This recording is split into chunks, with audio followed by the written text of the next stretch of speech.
Welcome back, guys. Today I am reviewing a distribution that I just heard about, and it's called Apricity. It's an Arch-based distribution. It's got a Gnome desktop. I like what I see so far. The install went perfectly.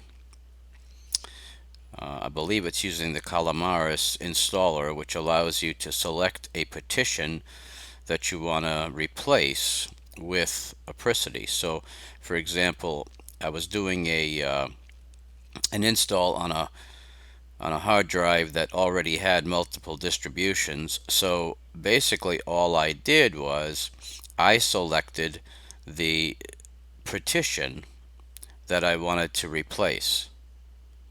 As simple as that. And the installer did the rest. And basically it used the existing swap, it identified the proper boot drive, and everything booted up properly. So I'm impressed so far. It comes with a variety of desktop wallpapers, beautiful desktop wallpapers, as you can see from the one I'm used. This is the stock wallpaper. This is what you see when you first boot up Apricity. Now, it appears to be kind of a standard GNOME install. Has activities. That's if you just hover over that, you're going to see exactly what you got going on. You have the 4 desktops on the right and all of your applications that are open. All I have open currently is GUVC View and Kazam. I had to download both of those. GUVC View came from the standard Pac-Man, and Kazam I had to download through Yowert. Yowert was already pre-configured.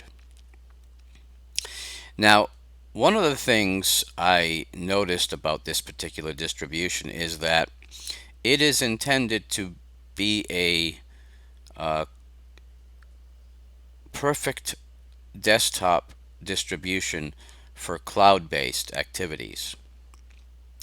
As a matter of fact, and I'm going to do a little checking on that here, but if you are familiar at all with Peppermint OS 6, you'll know that they use an application called ICE to create internet-based applications. And so I believe they're called site-specific browser applications, or SSBs. And so ICE is listed, as you can see, and we'll go through the applications that come straight out of the box. So you've got all of your standard applications, and you have ICE here. You have FileZilla, which is not always included. GIMP is included, Google Chrome. So Inkscape, an image viewer. So you've got a variety of applications. This is just on page 1. Now I installed GUVC View. Page 2, we have LibreOffice. I installed Kazam. Got a music.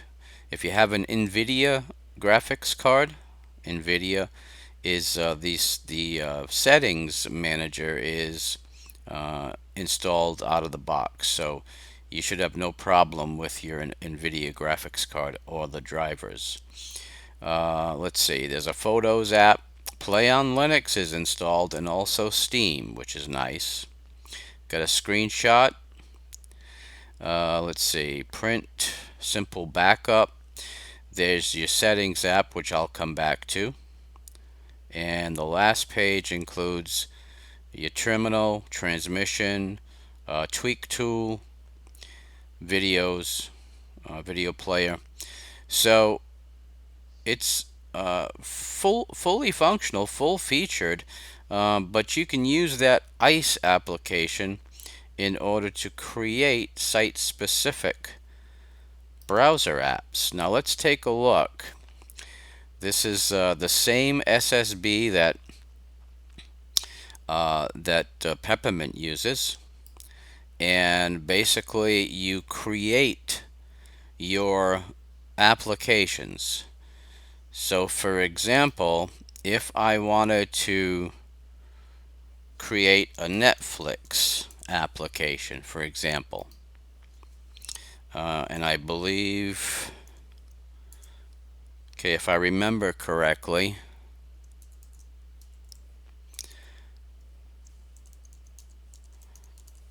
all you have to do is enter the URL. Now you can select an icon or use the site favicon. So let's apply that, and we'll close that out. Now in our applications now there should be a Netflix. Here it is. If I click on it, it opens up, let's see if I can shrink that down a little. So it opens up a site-specific browser just for Netflix. And so once you sign in, you have access to all of your Netflix agreement, your Netflix contract. And you can start a free month. So you do that basically with all of your, let's say, cloud-based applications or site-specific applications. So you can create one of these for Twitter. You can create one for Facebook. You can create one for YouTube. And really, they come in very handy because you can just click the icon and boom, you're at that site. Very, very nice. And again, this is the same basic system, ICE, that Peppermint OS uses. So I have to say that this is similar to Peppermint. However, Peppermint uses an LXDE desktop. Apricity uses Gnome. But other than that, and of course Peppermint is Ubuntu based and Apricity is Arch based. So I have to say that so far I am extremely impressed, and I'm very happy to see this type of Arch based distribution. So let's keep taking a look at this now. As you can see, it looks like Caffeine comes pre-installed, which is nice. Auto suspend and screensaver disabled, and then if you click it again, it will re-enable it. All of my networking interfaces were recognized and configured out of the box. So that means that my Ethernet and my Wi-Fi are fully functional. Have not had an issue with either of them. Now you can see the icons on the desktop are different. And I'm going to leave them just the way they are because I think the distribution looks great just the way it is.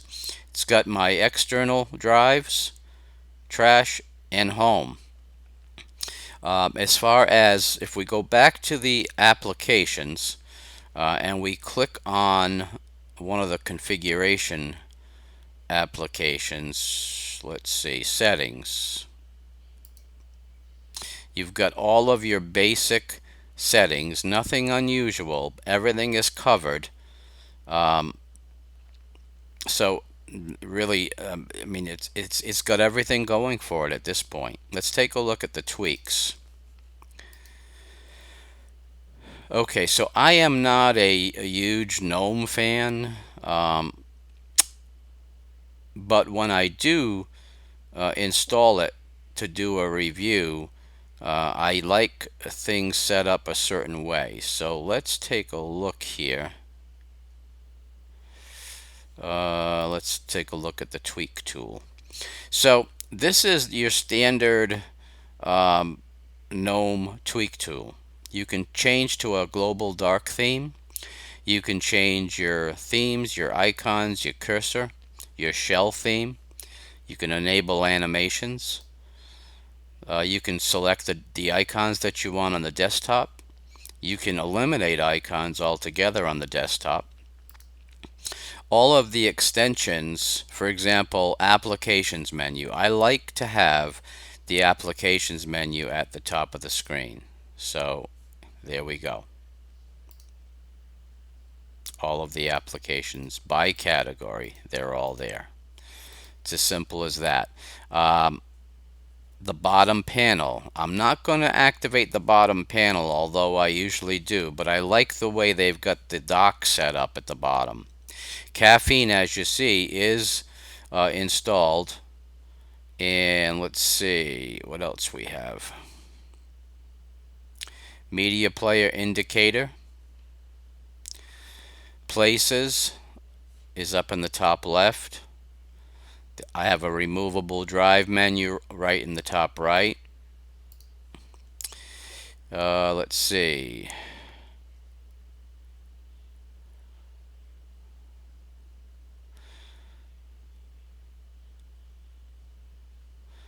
Suspend button.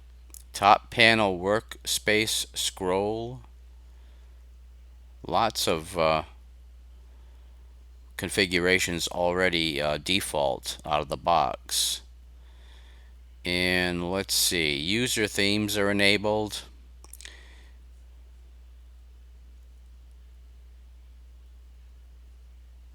And the window list at the bottom of the screen, of course, I'm going to leave that off. I usually enable it, but I don't have a dock. But in this case, the dock is terrific, so we're going to leave it just as it is. Now the keyboard and mouse settings are standard. Power, startup applications. So when I get around to installing Redshift and pSensor, that should show up in my startup applications, and I'll go through a couple of those before I end the video.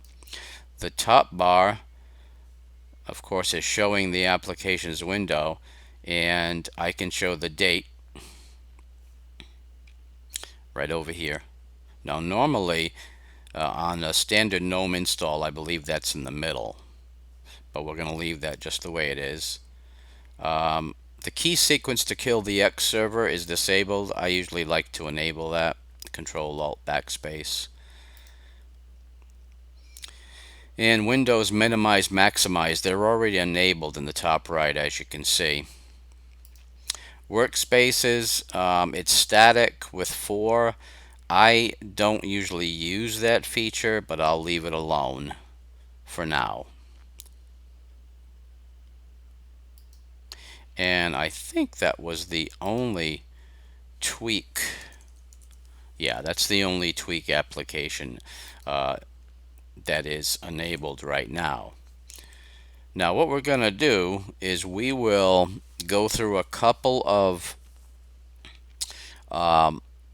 installs. So I'm going to do Redshift and I'll do pSensor. So let's see, we're going to need the terminal. And here we go. Okay, so let's do Redshift first.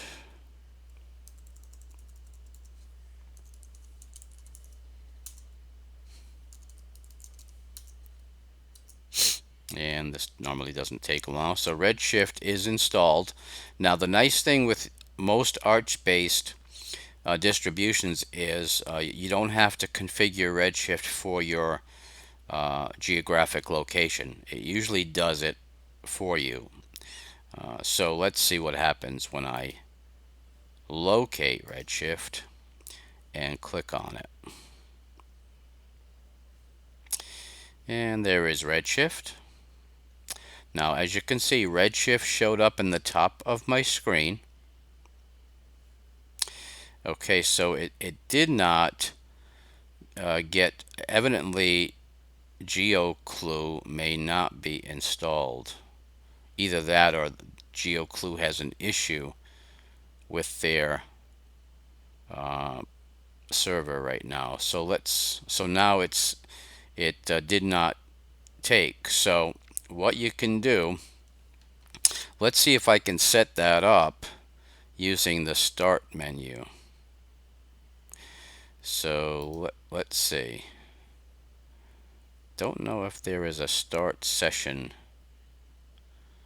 I may have to do that through the tweak tool.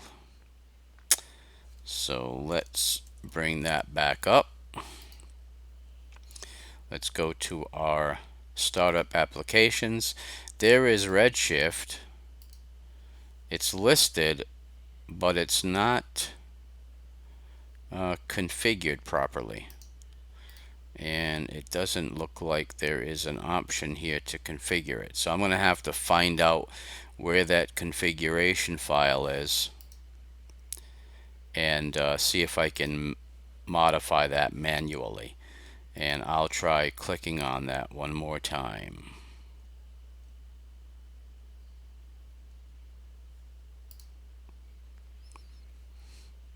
And right now it is trying to locate the information. Failed to run.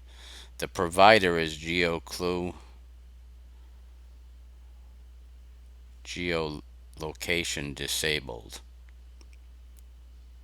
So we will have to work on getting that corrected. And I imagine there is a setting somewhere to enable geolocation.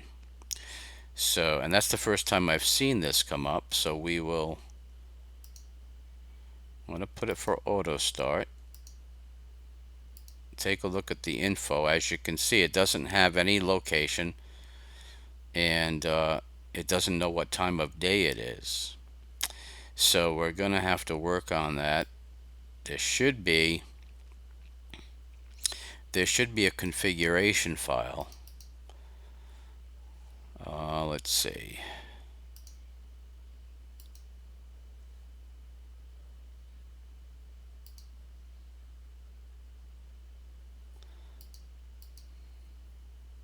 Show hidden. And let's see if I can see if there is a Redshift configuration file. Doesn't look like it, so I'm gonna have to there's Redshift. I'm gonna have to take a look at that.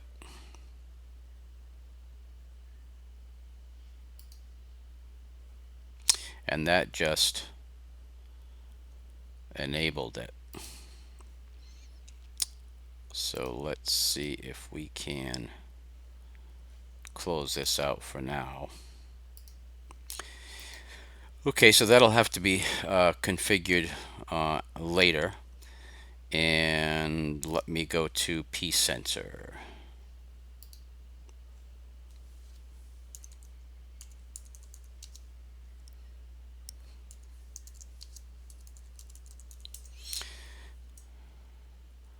And this should install fairly easily.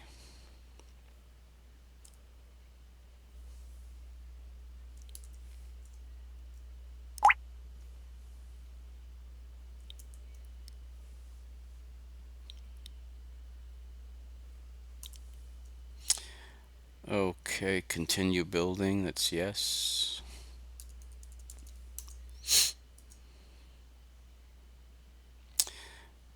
And we'll see how pSensor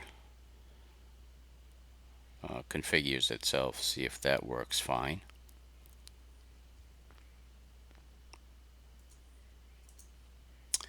Now, one of the things with pSensor, and I'll just go over this briefly, is it's helpful if you run sensor detect. So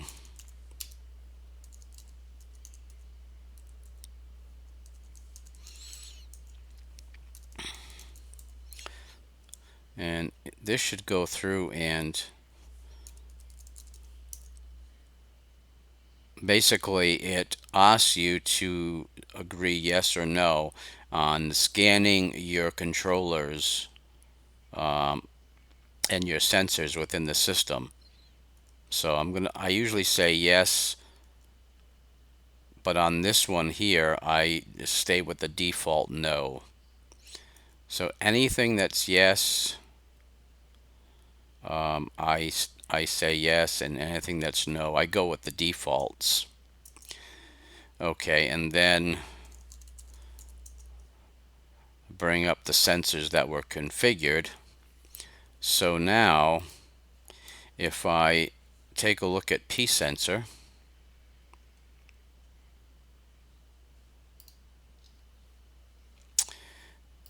let's see how many sensors actually configured. So we've got a decent variety. There's all of our temperatures, hard drive temperatures, free memory, CPU usage. This computer has, it's an i3, and it has 8 gigs of RAM. So the CPU usage percentage will be a little higher, and the memory will be a little bit higher than my other computer. So you can see P sensor is configured up in the top right, and let's see if it is configured as a startup application. And it is not yet, but if we go into our preferences and we go into startup, launch on startup,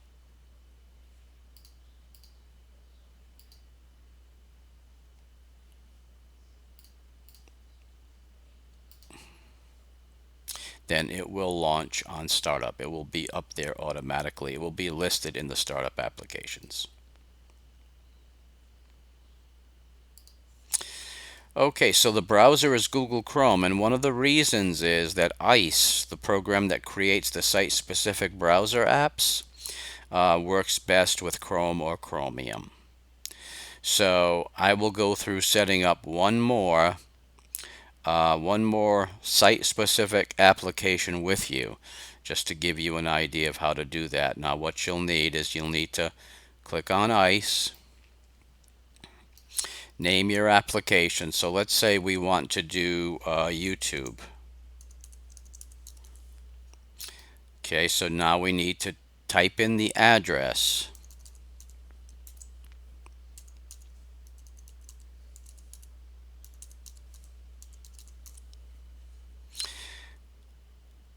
Okay, and it's going to be in the internet category as far as the application menu. And we're going to use the site, and that's the icon that's going to show up. So we'll apply that. Now, evidently, this ICE will use Chrome, Chromium, or Firefox. I only have Chrome installed, so the others are grayed out. But as you can see, it should be able to use either of those. So now let's go and see if we have a YouTube. And there's YouTube. If I click on it, we have YouTube. Very, very nice. This Apricity appears to tick all the right boxes because this is well designed. The installer worked flawlessly. It's Arch based, which I love. I like the package management system a lot. Aesthetically, it's an extremely nice looking distribution. So I highly recommend that you give this a try. This distribution actually deserves a spot on your hard drive. So guys, I hope you enjoyed it. As I said, this is Apricity, Apricity, and you can download it from their website. As I said, the install went terrific, and I'm gonna leave it on my hard drive. I may even install this on my Chromebook, my Acer C720. I think this would be ideal for a Chromebook installation. So guys, that is it for Apricity. I hope you enjoyed the video, and please rate, comment, and subscribe, and I will see you soon, guys. Take care.